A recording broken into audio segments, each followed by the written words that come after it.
Hey everyone! Welcome back to K-Korner, your favorite spot to chill and listen to some truly wild and wacky tales from all walks of life. I'm your host, Crown, ready to serve up a fresh batch of stories that are sure to amaze, amuse, and maybe even inspire a little. So grab your favorite snack, kick back, and let's dive into today's adventures. You're not gonna believe what we've got in store. This will be decently long as it needs some context. I'm going to throw in a lot of stuff to make it all easier to understand as well. Minor details might not be entirely accurate as I've no interest in a revival of this conflict on any level. I won completely, and any resurrection can only taint the experience. We will start off by noting that I spent about 2 decades working in security. During that time, I worked many different types of security in many different locations. The one that matters for this story was time spent in a rental housing tribunal in a major city, as a kind of bailiff. For those not knowing what this is, think of a courtroom in a major city anyway. In a smaller town, it'll be an event room in a hotel or community center, as you'd see on TV but with less formality, and an adjudicator instead of a judge. They functionally are the same thing to the landlords and tenants, but they definitely aren't the same thing. This place exclusively deals with landlord and tenant disputes, and this is the only place to resolve landlord and tenant disputes. Not that I wasn't a bailiff and it wasn't a court, but these terms mostly accurately describe the situation and my place in it. For 2 years I worked at the rental housing tribunal. It was early in my time in security. I was 18-20-ish. Being as it was a major city, the sheer number of cases I sat through was beyond my ability to count. I saw everything there was to see. No one is capable of surprising me with a story because I've seen them all. In detail, a side duty of mine was to ensure all parties had copies of all the evidence being presented. I did a lot of photocopying and always read/inspected everything I copied to ensure nothing got cut off or made illegible. By the time I stopped working there, I probably knew the way everything worked well enough to be an adjudicator myself. Well, no, obviously not, but I'm certainly in no need of a lawyer either, should I ever need to go there.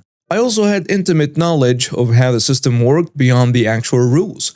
Like, for example, adjudicators would always give a little leeway to anyone representing themselves over someone who had a lawyer, or how pissed off adjudicators would get when a party was speaking out of turn. Seriously, don't do that. Skip forward almost a decade, I left the city, and I'm in a fairly large town in the same province, same tenant laws, and I have a few roommates in a decently sized townhouse. We get along well, but there is a problem. Only I can write checks, and our paydays don't line up.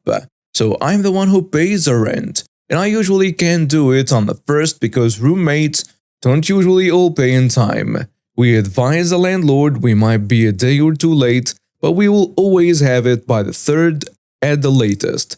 They have no problem with it at all. I spoke to them myself. For about a year this works fine. No complaints from the landlord because even if we're often a day or two late, we always pay. We're also fairly quiet and don't damage the property, nearly model tenants. I don't actually have any idea why, but one day this changed. I suspect a different person in the company started overseeing the region. One day, suddenly we got a summons to the rental housing tribunal, hereafter to be referred to as RHT, on the 2nd of the month for failure to pay rent.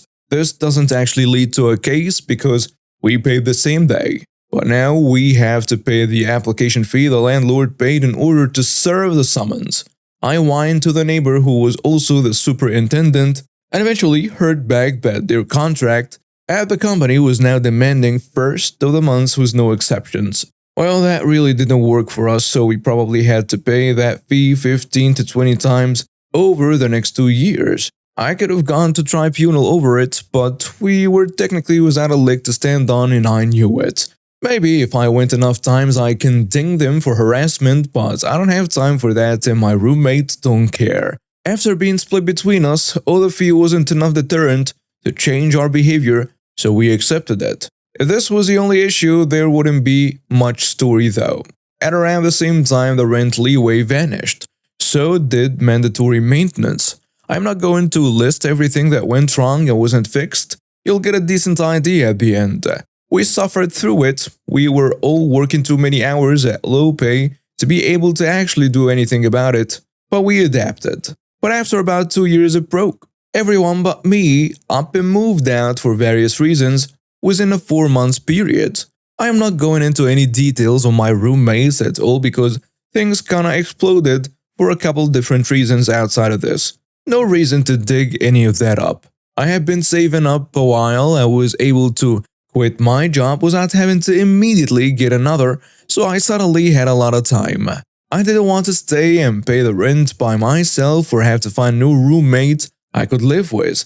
It was my experience in the RHD. I knew I had the landlord by the balls. So I went for them. I stopped paying rent. Annoyingly, I didn't get a summons the first month, but I did the second. So I went with a meticulously documented plethora of evidence of failure to maintain the property and entering the property without formal notice. I had a copy for the landlord and a copy for the adjudicator. I know from experience that technically you're supposed to give the other party the evidence before the tribunal, but I also knew about that leeway an adjudicator gives to those who represent themselves. So I didn't give the landlord the evidence until our case came up. 100% total ambush. They argued they were ambushed, but the adjudicator just dismissed the case, dressed me down a little, and told me to file my own summons as I should have done. This was a pity revenge. The landlord and lawyer drove 3 hours to get there for nothing. Worse than nothing. I filed my own summons and the big day shows up. It's been about 4 months of me not paying rent at this point, and I'm prepared to file lose, but I don't think I'm going to lose. The whole thing could not have gone better. I have 20 to 30 pages of evidence and 20 odd photographs. They had nothing. They had no actual defense for our water heater being out for 6 months or us not having a fridge for a year. Just to mention 2 severe issues. Their entire defense rested on us being late for rent, which actually worked against them once that led to the adjudicator learning how many times we paid the application fee, and lies that had no evidence to support them.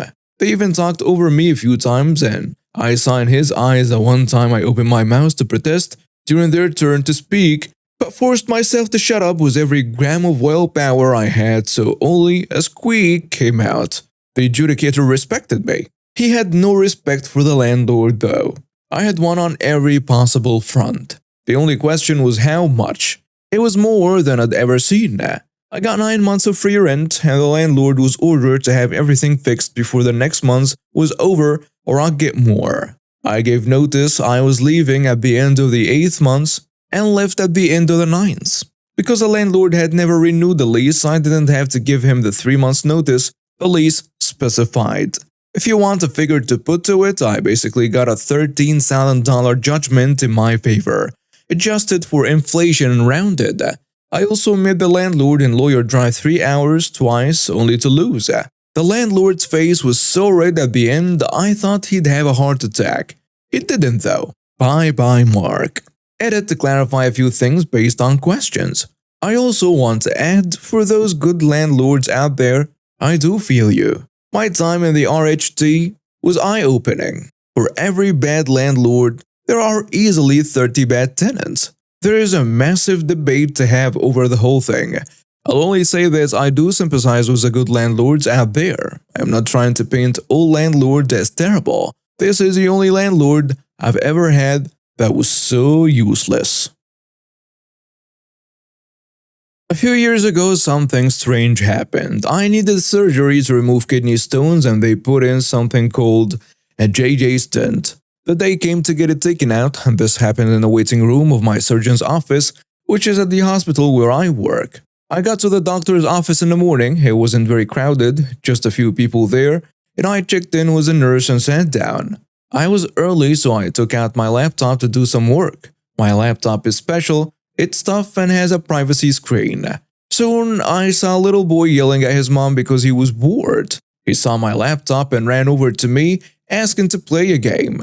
I was nice about it and said, "Sorry, but no, I need to work, so please, leave me alone." The boy didn't like my answer and went back to his mom. Then his mom came over to talk to me. The mom, seeing that her son was bored, insisted that I let him play a game on my laptop. I politely declined, explaining that I had work to finish. She didn't take this well and kept pressing, saying that I could do my work later. The boy started screaming, demanding to play. The mom tried to reassure her son that he could play soon and sternly told me it wouldn't hurt to let him play. I explained that it was a work laptop and not meant for games. She accused me of being selfish, raising her voice enough to attract the attention of a nurse. The nurse came over and asked what the problem was. The mom complained that I wouldn't let her son use my laptop. The nurse reminded her that it was my laptop and I could use it as I wished. I suggested that the mom should have brought something to entertain her son. This made her even angrier, and she started yelling at me. I stayed calm, closed my laptop, and put it away in my secure lockable bag. The mom demanded again that I let her son play, but I stood up, reached into my purse, and showed her my work ID, which happens to be a police badge. I work as an officer in the hospital's police department. I firmly told her that she needed to sit down and leave me alone, or I would have to escort her out of the campus. I didn't want to make a bigger scene or have more paperwork on top of what I was already doing. After the encounter with the entitled mom and her child, I sat back down, thinking that was the end of it. The nurse and I even shared a laugh about the situation. Later, after meeting with my surgeon and wrapping up my appointment, I headed back to the waiting room to talk to the nurse before leaving. And to my surprise, the entitled mother and her child were there, talking to my colleagues and supervisor. My supervisor approached me, mentioning that the entitled mother had accused me of impersonating an officer and stealing her child's laptop. I explained the entire incident, and the nurse corroborated my story. The hospital security cameras had recorded everything, which further supported my account. The supervisor then addressed the entitled mother, asking her to calm down, but she was insistent, demanding the return of the stolen laptop and my arrest for lying about being a cop. The supervisor warned her about the seriousness of filing a false police report. The entitled mother confidently claimed the laptop was hers, but she couldn't open the locked case. When I unlocked it, the supervisor took out my work laptop, a Panasonic Toughbook, clearly marked as property of the hospital's police department. This disproved the entitled mother's claim, but she then accused me of stealing it from the hospital. The supervisor warned the entitled mother again, this time about the consequences of causing such a scene and making false accusations. The entitled mother, however, shifted her focus to me, accusing me of not looking like a real officer and using offensive language. The situation was escalating, and it was clear that the entitled mother was not going to back down easily. While I was in my workout clothes, planning to head to the gym after my appointments, the entitled mother suddenly slapped me across the face. I was shocked and exclaimed, "What the hell?" Our supervisor immediately asked if I wanted to press charges, and I initially hesitated considering the presence of her child and not wanting to further upset him. However, I stated that she should apologize for her actions, or we could charge her with assaulting an officer. The entitled mother stubbornly refused to apologize, insisting she did nothing wrong. At that moment, the nice dad entered the waiting room. One of my colleagues briefed him on the situation. The nice dad promptly took the car keys from the entitled mother to take their child out to their car. Once he had the keys, he told my supervisor to do whatever was necessary. Given the entitled mother's refusal to apologize and her aggressive behavior, I decided to press charges. My supervisor arrested the entitled mother, and initially she was charged with assaulting an officer, but she resisted arrest, adding 2 more counts of assaulting an officer and disorderly conduct. It turned out she had a history of causing trouble and had previous encounters with local police. A few days later, the nice dad returned with a child to apologize for the entitled mother's actions. He explained that he was at his limit with her behavior. I was filing for divorce and seeking full custody of their child. He even apologized to me personally and gave me an apology card. This incident came back to my mind a few months ago when the entitled mother was released from jail and caused a scene in the ER at the hospital where I work. And that's why I remembered the story and decided to share it. Hey, you enjoying the story so far? If you are, don't forget to hit that like button. It really helps us out. And if you're new here or haven't yet, make sure to press that subscribe button and ring the bell to stay updated on all our latest videos. Oh, we love hearing from you. So drop a comment below with your thoughts or any crazy stories that you have. Now let's get back to the action. Since forever, I've had a particularly hard time with large truck drivers who park any which way in public access parking lot. It smacks of privilege and entitlement as well as a lack of basic social etiquette. I've taken to parking next to them within my own space but as close as possible to their poorly parked car. Bonus points for me if I can block their driver's side doors so they can easily get in while ensuring I can safely exit my own vehicle. To this day, I'm usually done with what I'm doing before I get to reap the fruit of my pettiness. Until this morning. Cue the crew cab brand parked over the line while still idling. Don't get me started on idling. In the Rotten Ronnie's parking lot where I wanted to get my delicious hash browns, I was able to park about half a foot from him, well within the painted lines of my spot, while ensuring I can easily get in and out. He rolls his window down as I'm exiting my car, and the conversation went a little like this. White middle-aged poor parking man says, "Where did you learn to park, bud? My old lady has to get back in here when she comes out." Happy to antagonize white middle-aged man me, I learned to park between the fancy lines painted on the ground. If you want your passenger to be able to get in, then maybe you should learn that trick yourself. The poor parking man opens his door and looks at the ground. "What are you talking about, bud? I'm parked right on the line." Well, isn't that the problem? Because you are, in fact, parked on the line, when you should be parked between the lines. I walk to the driver's side of his truck, whereas you have nearly 2 feet of space on your side to move over and make this right. I turn to get my delicious golden deep-fried potato, and I get my order before his passenger does and go sit in my car. Since he hasn't moved, I decide to wait and eat. His passenger eventually comes out and his window is down, and he's chirping at me but I can't hear him because golden taters and good music. He eventually backs up and moves over so his passenger can get in, just as I put it in park and drive away. Taste your own medicine, you entitled jerk. As a warden of the state prison, I had seen my fair share of crazy things in my time at the facility. I had worked my way up through the ranks and had been in charge of the prison for the past 5 years. It was a tough job, but I really liked it, and I was dedicated to making sure that everything ran smoothly. So when Karen came storming into the prison demanding to see me and complaining about the conditions, I was not entirely surprised. I had dealt with entitled visitors like her before, and I knew that the best course of action was to stay calm and try to reason with her. Karen was a middle-aged woman with bleached blonde hair and a face full of heavy makeup. She was dressed in designer clothes and carried herself with a sense of entitlement that was palpable. "Mrs. Karen, I understand that you have concerns about your son's treatment here at the prison," I said calmly, "but I assure you that we are doing everything we can to make sure he is safe and well taken care of." "Safe and well taken care of?" Karen exclaimed. "That's a joke. He's been mistreated and neglected by your staff. I demand to speak with the warden immediately." "I am the warden," I replied, trying to remain patient, "as I can assure you that we take all allegations of mistreatment seriously. If you have specific concerns, I will be happy to look into them for you." But Karen was not interested in hearing anything I had to say. She accused me of corruption and threatened to have me fired. She began to cause a scene, shouting and causing a disturbance. The other visitors in the waiting area were starting to get uncomfortable, and some even left. As the situation escalated, I knew I had to do something to defuse it before it got out of hand.